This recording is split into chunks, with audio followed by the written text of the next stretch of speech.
The Atlanta Beltline is the country's most ambitious urban redevelopment project, and it's really connecting the people of Atlanta, places, the culture of Atlanta in really unprecedented ways. Atlanta's a city that's been divided. It's been divided by railroads, by highways that have cut through and torn down neighborhoods.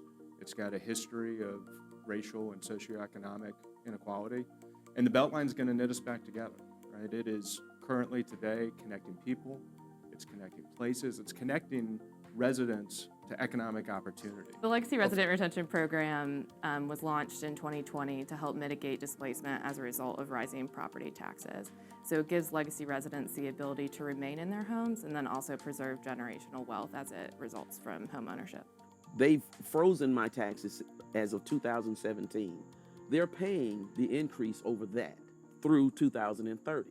With the Legacy Resident Retention Program, the members of the community who have made the community what it is and who have lived here, who's been a part of the foundation, they get the opportunity to continue to grow that community. They get the opportunity to continue to pass down the homes that they've worked so hard for over a long period of time. And what it's done for me is, and my family, has allowed us to know that we're going to be able to stay in our forever home because we won't be afraid that we won't be able to pay the growing taxes. Our door-to-door efforts in partnership with AARP will allow us to make connections with people who don't know or might not understand that these resources exist to them. They're extended to them, they were created for them, and we want to help them in any ways that we can. And it also helps us to discover new ways that we can continue to bring value to those residents in the community, in the neighborhoods. You have residents who have an opportunity to live in town, close to downtown, around the Beltline. We're within feet of just being able to access it from clearly the west side. We can get all the way over to Kroger's.